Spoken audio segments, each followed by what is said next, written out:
Assalamualaikum warahmatullahi wabarakatuh. Perkenalkan, nama saya Raden Cipdani Dewanata dengan NIM 02032013009. Saya akan mempresentasikan materi dari pertemuan pertama sampai dengan terakhir yang telah saya rangkum. Pada pertemuan pertama, kita dipertemukan dengan ERP atau singkatan dari Enterprise Resource Planning. ERP yaitu adanya aspek perencanaan yang terintegrasi di suatu perusahaan atau organisasi bersifat lintas fungsional, terdiri atas berbagai fitur dengan tujuan agar dapat merencanakan dan mengelola sumber daya organisasi dengan lebih efisien dan dapat merespon kebutuhan pelanggan dengan baik. Ada juga evolusi dari ERP. ERP mulai hidup pada tahun 1960-an sebagai MRP, pengembangan dari proses Bill of Material. Teknik ini dibuat karena dibutuhkan metode yang lebih baik dalam pemesanan material dan komponen. Selain itu, MRP juga dengan cepat berkembang menjadi sesuatu yang lebih dari sekedar cara memesan yang baik. Para pengguna dengan cepat menyadari bahwa teknik ini dapat juga membantu untuk menjaga jatuh tempo pemesanan tetap valid setelah pesanan dikeluarkan kepada produksi atau kepada supplier. MRP mampu mendeteksi kapan jatuh tempo sebuah pesanan saat dijadwalkan datang, ternyata keluar dari waktu dibutuhkannya saat dibutuhkan. Adapun contoh modul dari ERP yaitu 1. Sales Order Processing, 2. Purchasing, 3. Production Planning, 4. Financial Accounting, 5. Human Resources. Dan juga manfaat ERP antara lain sebagai berikut, yaitu menyederhanakan proses, menghemat biaya, mengintegrasikan informasi, meningkatkan efisiensi, memberi data akurat, mengefisiensi mobilitas, memaksimalkan produktivitas, mengoptimalkan keamanan data, meningkatkan layanan pelanggan, dan meningkatkan daya saing. Setelah melewati pertemuan pertama, kita memasuki pertemuan kedua dengan judul ERP Enterprise Resource Planning kedua. Di pertemuan kedua ini kita bahas tentang implementasi ERP. Sistem ERP biasanya dikategorikan dalam tingkatan berdasarkan ukuran dan kompleksitas perusahaan yang dilayani, seperti tier 1 untuk menangani pekerjaan mengenai keuangan dan proses umum lainnya dalam suatu proses bisnis. Dan tier 2 merupakan ERP untuk divisi-divisi dalam perusahaan, anak perusahaan. Dan tier 3 ERP tingkat ini mendukung perusahaan-perusahaan skala menengah. Sebagian besar menangani beberapa bahasa dan mata uang tetapi hanya satu alfabet. Dan tier yang terakhir ada tier 4. Tingkat 4 ERP dirancang untuk bisnis kecil. Sistem ERP yang dirancang untuk usaha mikro biasanya hanya fokus pada akuntansi dan sering tidak dianggap sebagai sistem ERP lengkap oleh para profesional TI. Adapun beberapa alasan mengapa banyak perusahaan memilih untuk berinvestasi pada sistem ERP, yaitu sebagai berikut. Untuk mengintegrasikan informasi keuangan, untuk mengelola pesanan persediaan, untuk mengelola dan menganalisis pelanggan, untuk menstandarisasi dan mempercepat produksi, untuk mengelola HR, untuk menangani perbedaan, untuk membuat berbagai laporan. Selain itu, sistem ERP diciptakan dengan banyak kelebihan sehingga memungkinkan penyesuaian kebutuhan bagi setiap perusahaan tanpa perlu proses programming kembali. Untuk kelemahan sistem ERP sendiri ada beberapa yang perlu diperhatikan, yaitu sistem ERP diciptakan dengan banyak kelebihan sehingga kemungkinan penyesuaian kebutuhan bagi setiap perusahaan tanpa perlu proses programming kembali.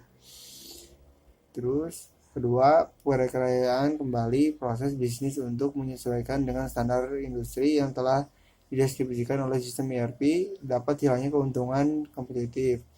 3. ERP sering terlihat terlalu sulit untuk beradaptasi dengan alur kerja dan proses bisnis tertentu dalam beberapa organisasi. 4. Sistem dapat terlalu kompleks jika dibandingkan dengan kebutuhan dari pelanggan. 5. Data dalam sistem ERP berada dalam satu tempat, contohnya pelanggan, data keuangan. Hal ini dapat meningkatkan risiko kehilangan informasi sensitif jika terdapat pembobolan sistem keamanan. Rangkuman, manajemen rantai pasok merupakan integrasi aktivitas-aktivitas yang berawal dari pengadaan barang dan jasa, mengubah bahan baku menjadi barang dalam proses dan barang jadi, serta mengantarkan barang-barang tersebut kepada para pelanggannya dengan cara yang efisien.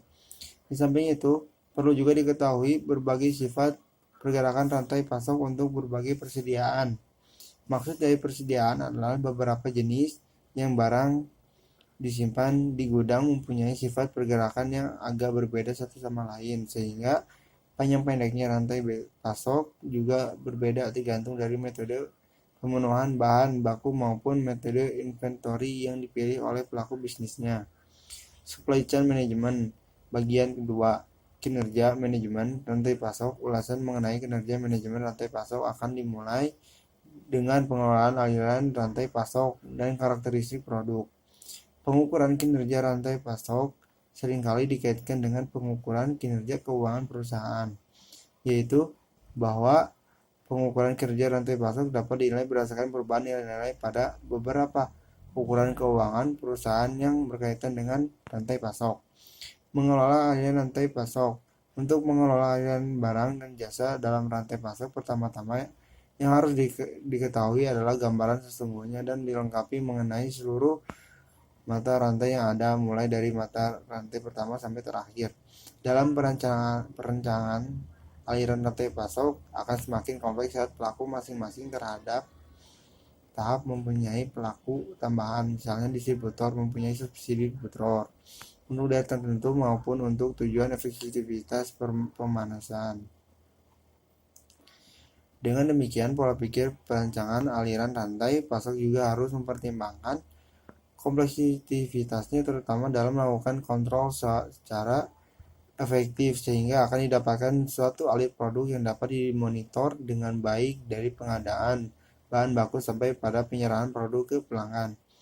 Kinerja manajemen rantai pasok. Setelah mempelajari tentang pengelolaan aliran rantai pasok serta karakteristik produk, maka bahan kita selanjutnya adalah mengenai kinerja manajemen rantai pasok. Kinerja manajemen rantai pasok adalah semua aktivitas pemenuhan permintaan konsumen yang dinyatakan secara kuantitatif. Kinerja manajemen rantai pasok, pengelolaan rantai pasok untuk mengurangi persediaan dapat tercermin pada porsi current asset dalam neraca perusahaan. Tujuannya adalah memiliki jumlah persediaan yang tepat, bukan jumlah persediaan yang terkecil. SCM lanjutan, setiap bisnis membutuhkan sistem manajemen rantai pasokan yang efektif karena sejumlahnya alasan. Pertama, perangkat lunak membantu memastikan bahwa ada aliran stok yang berkelanjutan ke dalam bisnis tanpa gangguan yang tidak perlu dalam pengiriman. Hal ini diperlukan untuk memastikan bahwa proses produksi tidak berhenti tanpa batas, yang dapat memenuhi layanan pelanggan. What are supply chain management software? Supply chain management adalah serangkaian keputusan dan aktivitas yang disinkronkan atau saling terintegrasi digunakan untuk secara efektif mengintegrasikan pemasok, produsen, pengangkut, gudang, pengecer, dan pelanggan sehingga produk atau layanan yang tepat didistribusikan dengan jumlah yang tepat, ke lokasi yang tepat, dan pada waktu yang tepat. Fitur SCM yaitu Inventory Management, Warehouse Management, Customer Recruitment Proses. Pengertian CRM, Customer Relationship Management, disingkat CRM, adalah strategi bisnis untuk mengoptimalkan profitabilitas perusahaan dengan mempertahankan dan meningkatkan jumlah pelanggan. Fokus utama strategi ini adalah pada pengembangan kepuasan pelanggan, diantaranya dengan cara memahami pelanggan, mempertahankan pelanggan, dan melalui pengalaman pelanggan, menarik pelanggan baru, memenangkan kontrak, meningkatkan keuntungan, mengurangi biaya manajemen pelanggan. Melalui CRM, Anda dapat menemukan informasi terbaru tentang pelanggan, mulai dari keluhan, permintaan produk, dan jenis layanan yang perlu ditingkatkan. Untuk beberapa divisi, informasi dari CRM sangat penting, di mana Anda dapat melihat masalah yang dihadapi oleh pelanggan. Sampai tren sedang populer saat ini, banyak perusahaan yang berusaha aktif di media sosial dapat lebih dekat dengan pelanggan mereka. Dari sini Juga bisa melihat seperti apakah pelanggan mendefinisikan perusahaan di media sosial, memuaskan atau sebaliknya. Menurut Kotler dan Keller, CRM adalah proses pengelola informasi rinci tentang pelanggan, perorangan, dan semua titik kontak pelanggan secara seksama untuk maksimalkan loyalitas pelanggan.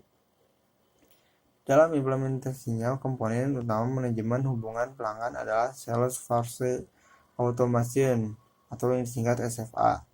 Dapat membantu perwakilan untuk mengelola akun pelanggan dan melacak peluang, mengelola daftar kontak, mengatur jadwal kerja, dan sebagainya.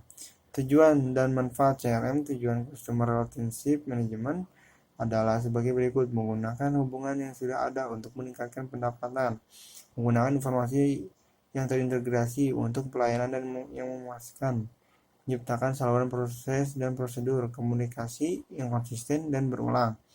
Dimensi Customer Relationship Management CRM terdapat 4 dimensi Customer Management, sistem yang bertujuan untuk membangun perusahaan yang lebih mendalam perihal konsumen dan meningkatkan nilai konsumen dari perusahaan. Dimensi Consumer Management System dijelaskan sebagai berikut: 1. Identifikasi pelanggan. 2. Membangun daya tarik terhadap pelanggan. 3. Mempertahankan pelanggan yang ada. 4. Pengembangan pelanggan dalam tahap CRM. 1. Mendapat pelanggan baru. 2. Meningkatkan hubungan dengan pelanggan. 3. Mempertahankan pelanggan. Istilah dalam CRM, Cloud CRM juga dikenal sebagai CRM online, SaaS CRM atau Software as Service, dan CRM berdasarkan permintaan dikelola pada server eksternal atau penyediaan layanan. CRM Entity adalah perangkat lunak yang digunakan untuk mengelola data pelanggan di sistem. Jadi, isinya tentang database perusahaan, mulai dari nomor telepon hingga catatan timbal. Terima kasih, sekian dari saya. Assalamualaikum warahmatullahi wabarakatuh.